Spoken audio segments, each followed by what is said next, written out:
We have made it to the draft preview here in the St. Louis Dragons franchise here on Madden 24. Today we will go over the draft class in its entirety, talk about some guys who we could potentially target, and talk about some guys who could make impacts in this league, especially early on as rookies.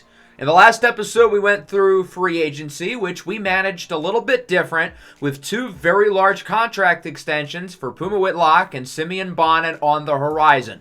Both of these guys will likely be making over $100 million combined per season starting next year. So even though we had cap space for the immediate future, we had to be smart in the long term because we know those two guys are going to take up a lot of money starting next offseason. So we started off in the re-signings phase, and we were not very lucky. Most of our key players who we offered contract extensions to ended up saying no.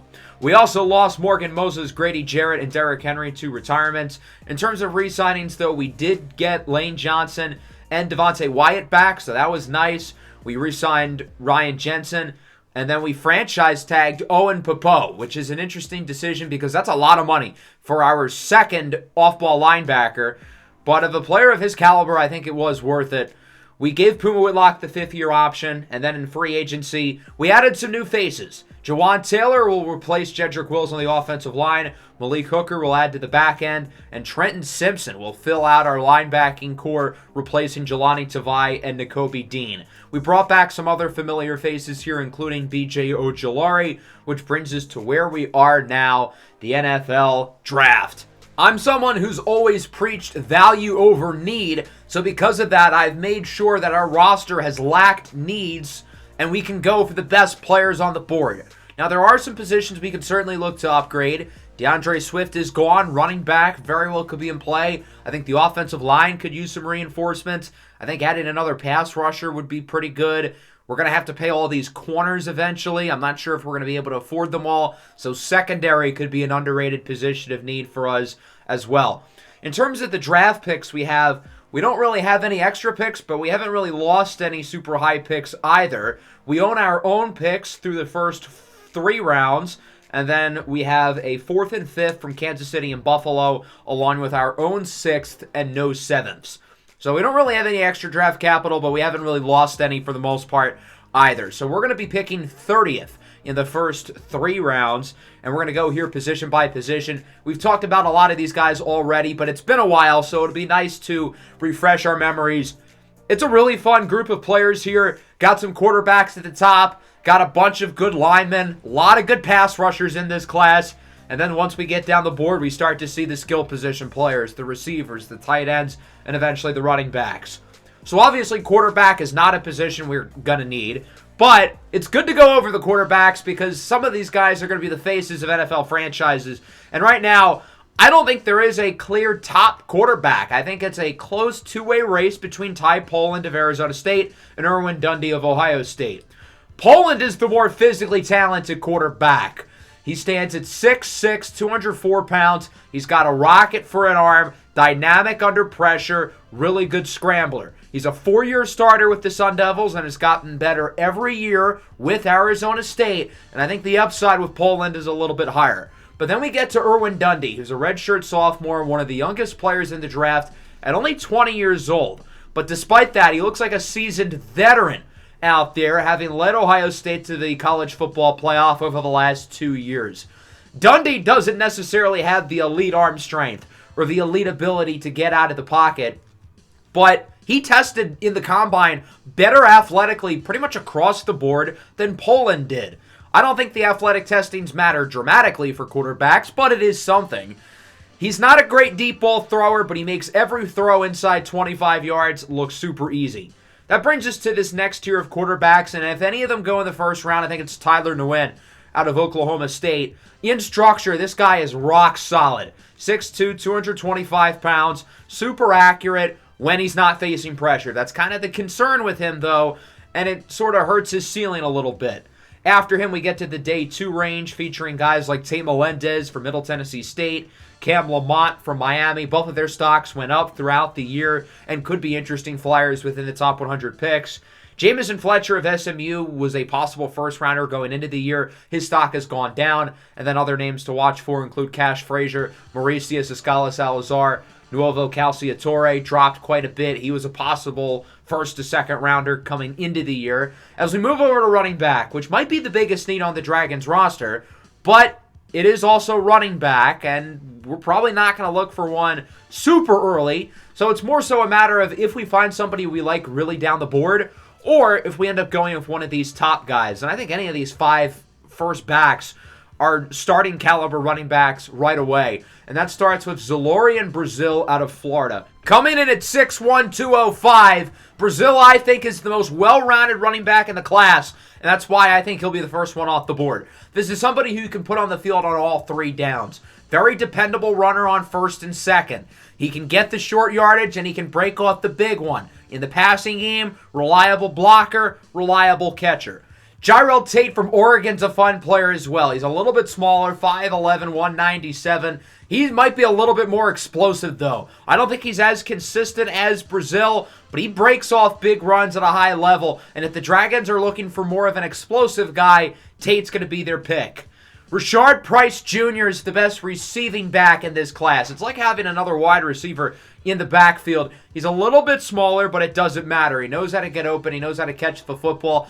Price isn't quite as fast as these other backs, having only ran a 4.53 at the Combine, but he finished in first for the 3-cone and the 20-yard shuttle amongst all running backs in the class. He may not be fast, but he's quick. Milan Santa out of Memphis, I think, is a fun player. Another guy who doesn't win with straight line speed. Ran a 4.5 40-yard dash, but other than that, the athleticism checks off. He's a tough runner at his size, only 5'11", 194, but he's a bruiser, and he can also break off the big one. Darian Wiseman from South Alabama is your prototypical power back. 6'1", 250. He's not going to offer a lot in the passing game. He's not necessarily a big play threat, although he ran a really good 40 time, 4.49, faster than both Price and Santa. So if the Dragons really want a sure thing at running back, I wouldn't be surprised if they go with any of these top 5 guys, probably in the second, maybe the third round. I do like the depth here at running back. Ainge Peak, Xavier Boxer, Teddy Adam, all possible options. Ja'Cory Rossum as well if we miss out on those top guys. And then later down the board, I think Charlie Finnegan out of Texas is a really good receiving back. I like Earthquake O'Connell out of Boise State a lot. Jaleel Embria, Miles Green, good possible round 6 to 7 guys. As we move to receiver, probably not a position we're going to look at early, but you never know. Both Tykeem Keon and Griffin Weaver need new contracts next year, and Arturo Modelo will need one the year after. The top projected receiver right now is Jaquan Stennis out of Kentucky. 6'1", 190. I think Stennis is the most well-rounded receiver in the draft. He knows how to get open. He is pretty solid athletically. He needs to be more consistent as a separator. I think we saw the flashes of it this year, but I'd like to see him do it in physical man coverage a little bit more often.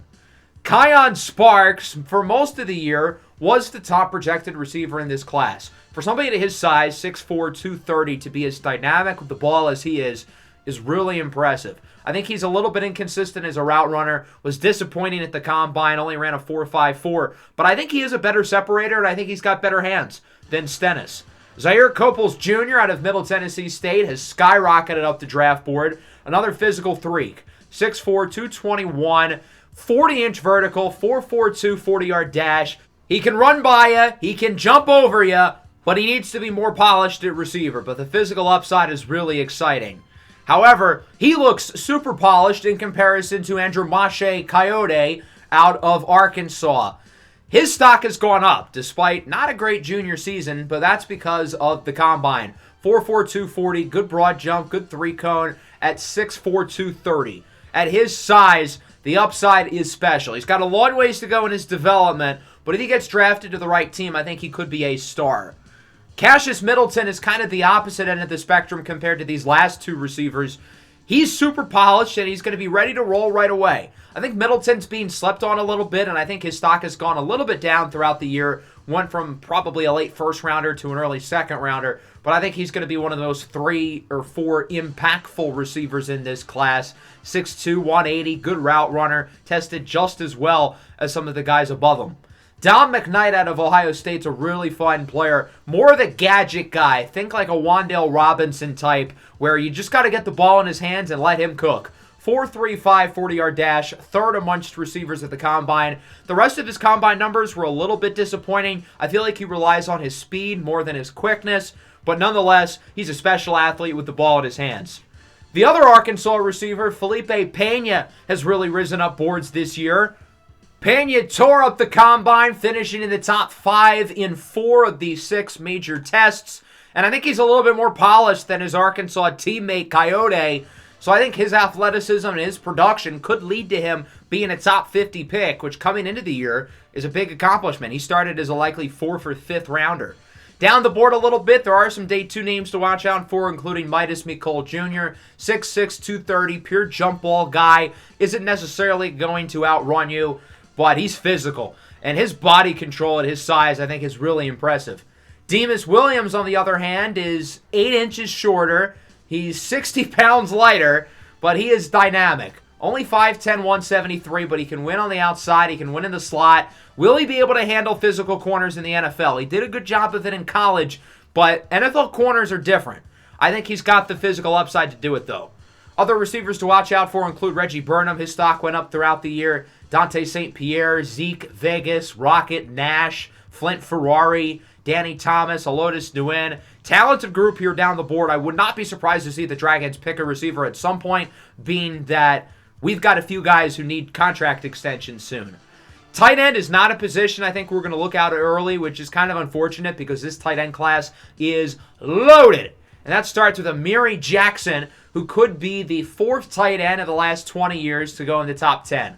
6'7", 260, special athlete, dynamic as a receiver, pretty good blocker as well. That's the big thing with him. He's super well-rounded, and he's going to be one of the best tight ends in the NFL as soon as he signs the contract. I feel like he's taken a lot of the attention off of Ball State's Noble Barnes, who's just as good.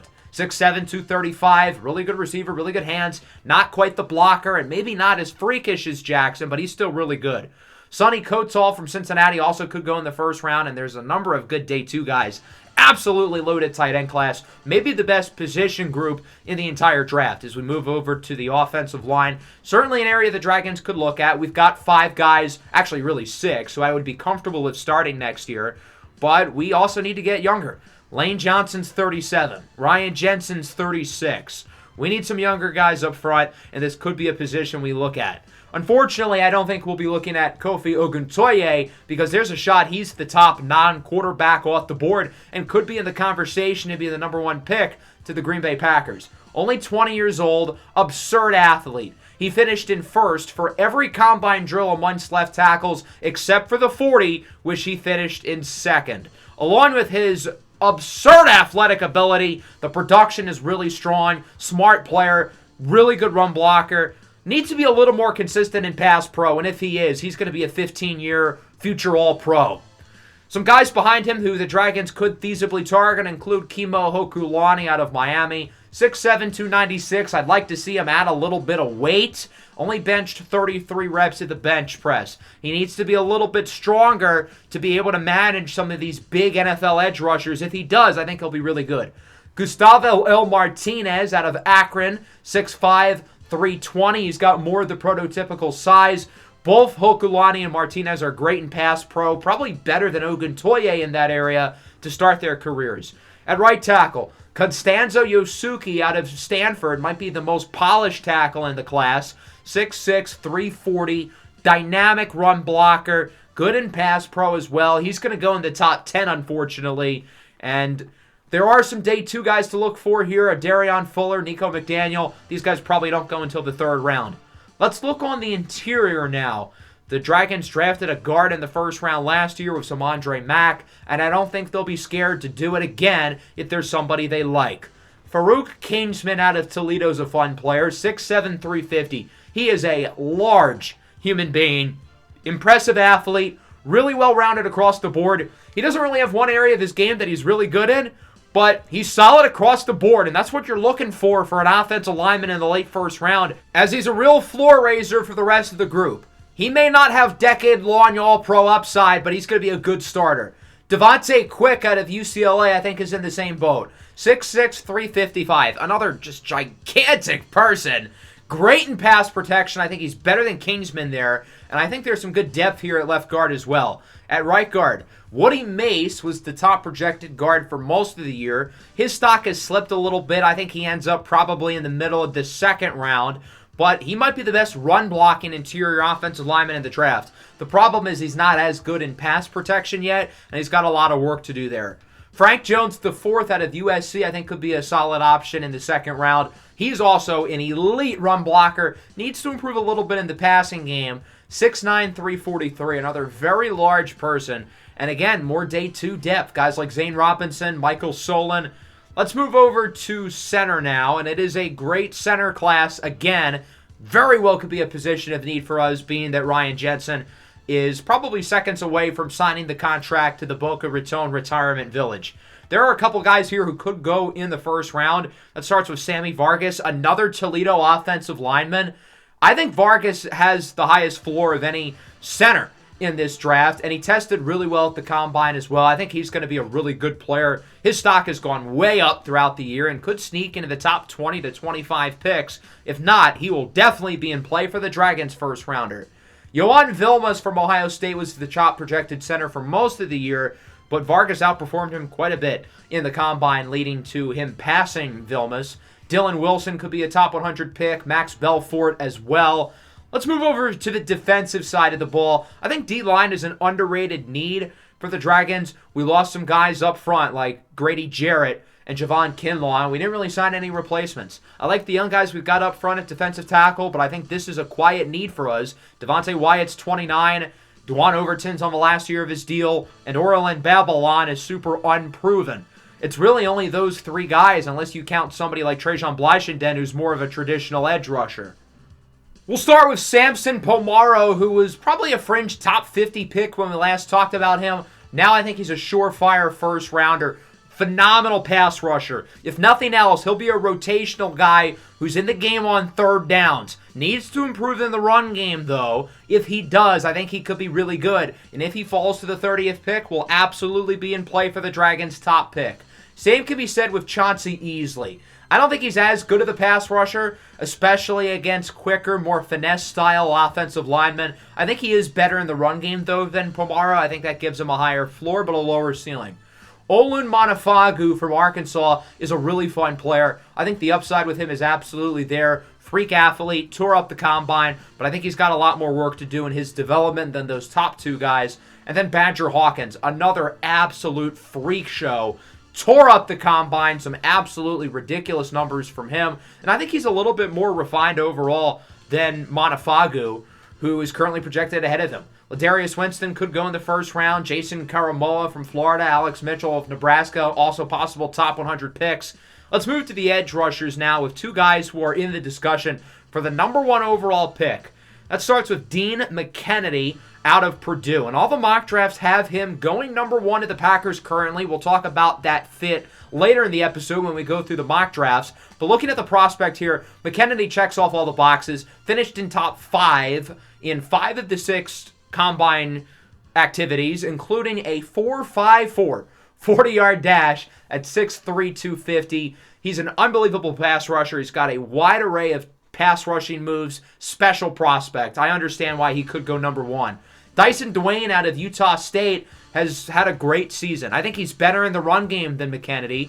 I think he is almost as good as a pass rusher. And in the combine, he was just as good. He finished in first place in 3 of the 6 drills, second in 40, only behind McKennedy, running a 4.62. McKennedy and Dwayne, you can make the argument, might be the 2 best non-quarterbacks in the entire draft. These guys are absolute freak shows, ridiculous production as well. I would be shocked if one of them, let alone both, slip out of the top 5.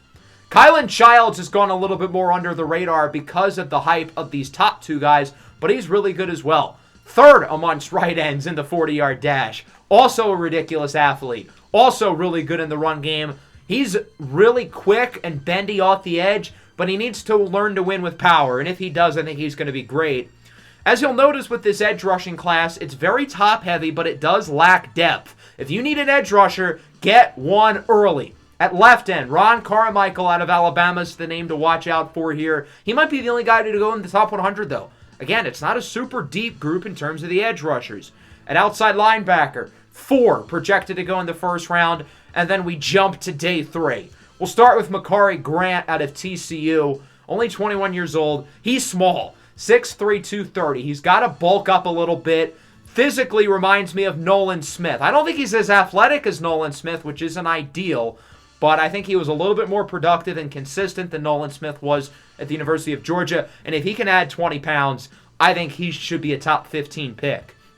Kona Nobuolu out of Penn State has more of the prototypical edge rushing size you look for, 6'5", 270. And because of that, I think he's going to be a little bit better right off the bat. I think he's a little bit more versatile than Grant, and I think he can play in just about any scheme. He can hold his own in coverage, but obviously you want him going after the opposing quarterback. Roach Gordon from Arizona is probably going to be a guy who plays with his hand in the dirt, 6'6", 270. Doesn't necessarily have great quickness or get-off, but he's got really solid power, and another guy who is pretty versatile.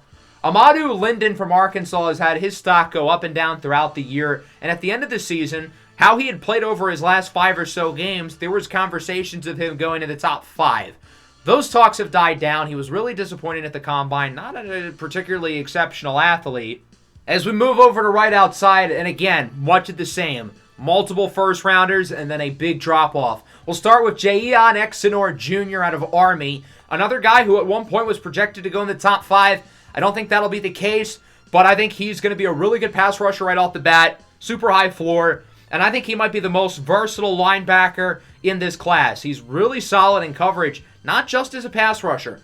Babatunde Olawale Barbosa out of New Mexico State's got a really interesting build, 6'8", 285. He's another guy who's probably going to play with his hand in the dirt. He didn't perform well in the combine drills amongst linebackers, but he finished with 35 reps on the bench, so I think he's more of a natural fit on the defensive line. Jude Osgood-Pocus from Tulane has seen his stock skyrocket this year. Wasn't really on draft radars coming into the year, but he had a really strong junior season with Tulane, and then he tore up the combine. One of the biggest risers in Indianapolis. But again, not a lot of depth there. So Lionel Hillingham, Systek Youngblood Jr., and Federico Bendare could go in the top 100, but I would say even that, they're on the fringe of doing so. I think off-ball linebacker could very well be a need for us, especially with Owen Popo's future on the team in question since he's on the franchise tag. So this very well might be a position we look at drafting. We'll start with Austin Esco out of Wisconsin, who's been looked at as a possible top 10 pick the whole year, and his stock has not let go once. Won the Bednarik Award as the best linebacker in the country, was great at the Combine, finished in first in the 40-yard dash, vertical jump, and 3-cone drill amongst all inside linebackers. I think he's going to be a stud. Reminds me a lot of Devin White coming out of LSU. Amir Slaughter from Duke is a really interesting story. You may notice this highlight is very clearly not from Duke. He played at Army for 3 years, transfers to Duke as a graduate transfer, and he suffers a season-ending injury in spring ball. Never plays a snap for Duke. So how did his draft stock go up exactly? Well, he had an awesome combine, and with the play that he's had previously at Duke, along with the fact that the injury appears to be 100% healthy, he's a sleeper to go in the first round. Teams really like him. He interviewed super well. Smart kid, super high character. You can tell he's been with the Army program for 3 years, the way he carries himself. I think there's plenty of depth here as well. Xavion Springs from Alabama had a great year. His stock went up. Norbert Hendrick out of Northwestern. Penultimo Barahona out of UCLA. All possible top 100 picks. I like the guys we've got behind White and Popo with Jabril Fofana and the new addition of Trenton Simpson. But with how important of a position that off-ball linebacker is in our defense, could be a spot we looked at. As I mentioned at the beginning of the episode, I think corner is a sneaky need for us because Diggins is on the last year of his deal. Okuda's on the last year of his deal. Lucifer only has 2 years left. Justin Lanham from Kansas is the only surefire first-round corner. It's a pretty weak corner class, and it's Lanham who's found a way to separate from the rest of the pack. Really strong ball skills, really good in zone coverage. I wish he was a little bit more physical and consistent in man coverage. Had an awesome combine, 4.33 40-yard dash, one of the fastest times of the event, period. And I think his upside, his size and length, and his athleticism has made him the top corner in the draft. I think Rio Van Leyva out of Florida is a defensive back coach's dream. This guy can line up anywhere, outside, in the slot, and he's going to produce. Tough, physical, 6 foot 185, solid athleticism across the board, solid ball skills as well. Bruin Wilson from UCLA, stock has gone way up throughout the year, had a fantastic senior season with the Bruins. He might have the best ball skills in the class, really good in zone coverage, but I like his physicality as well in the run game. Leonardo Silva out of Arizona State could be a first-rounder. He's had a good year. Jared Walker from Washington tore up the combine, 6'4", only 178 though. For a while, I thought Zane Ferdinand out of Eastern Michigan would be the top corner off the board. Problem is he ran a really bad time, 4.56 at the combine. I think he makes up for it with his size and versatility inside and outside, but that time really hurt his stock. Chris Tate Jr. out of West Virginia is coming off a great season. Scotty Pickens Jr., that would be a fun storyline, being that the Dragons coach is Scotty Pickens. Orion Cross, Bruno Mordecai, Wardell Simpson, Armani Bridges, Shavante Cooper, Kabari Burke, Udarius Duck, amongst the other names to watch out for. I think there could be some diamonds in the rough here at corner, but overall, kind of a weak class compared to what we've seen recently. Last but not least, we'll finish off with the safeties. The Dragons did sign Malik Hooker, but I still think this could be a position we might look at, despite having drafted 2 in the second round over the last 2 years. Part of the reason why I think the Dragons may look at safety is because, well, it's a great safety class. A lot of really good players here, a number of possible first-rounders, and that starts with Cosmos Cortez out of UNC, 6'2", 195. He's your prototypical center field type of free safety, but he can play man coverage as well at a high level. Put him in the slot. He'll be able to produce there. Really solid athlete. I think he's one of the best pure football players in the entire draft. Ryan Nada from Michigan's another guy who I think has got really impressive versatility. 6'6", 223, has rare size and athleticism at safety, finished in the top 4 in every combine drill, finished in the top 2 in 5 of the 6 drills. I think he's going to be a really good run support player, and if he can improve in coverage, he could be a star. Georgia safety Wallace Phillip has seen his stock go up as well. He may be 8 inches shorter than Nada, but I think he's a little bit more consistent in coverage and could be really good. Isaac Zeus from Georgia Tech could go in the first round. And then looking down the board, guys like Osintheon Cannon, Ellis Key the fourth. Really deep safety class, as well as obviously top heavy with all these guys in the first couple of rounds. Chester Bishop out of USC might be the most well-rounded safety in the entire class. 6'2", 215, another guy who I think can line up in the box, can line up in the slot. He can line up at either safety spot. Super versatile. And then Katulia Chopra out of Bowling Green State. Not only does he have a cool name, but he can lay the boom. Physical, tough player and run support, and I think he's pretty solid in coverage as well. Some other safeties down the board to look out for include Cormani Edwards, Seamus Russell, and Bobby Juiced. So that is the draft class. Really fun group, really talented group of players here. Before we wrap things up, though, I want to take a look at the mock drafts. The Packers have the number 1 pick, and I think they're in a really interesting spot because obviously they really messed up their quarterback situation. Jordan Love played well for them. They still drafted a replacement, Johnny Gordon, in the second round. Gordon didn't look all that good. They still let Jordan Love walk. So the question is, do they draft a quarterback or do they roll with Gordon, who's only going to be entering his second season? The mock drafts seem to think they'll be sticking with Gordon. This first one was made at the end of the regular season, so you may notice, like, Amadou Linden at 2, for example, doesn't seem all that likely. But they had the Packers going with Dean McKennedy, whereas Ty Poland goes 8 to the Raiders and Irwin Dundee goes 10 to the Steelers. I don't think either of those guys drop that far. Somebody's going to move up for them. They had those getting a Darion Fuller from Georgia. His stock has gone down since the end of the year. Could be a guy for us that we look at in, say, round 3. This mock draft was made before the Combine. Pretty similar, with McKennedy going number 1 to the Packers, Poland going to the Raiders, and Dundee going to the Steelers. 2 teams who I thought were pretty set at quarterback with Kyler Murray and Jared Goff, respectively, but maybe not.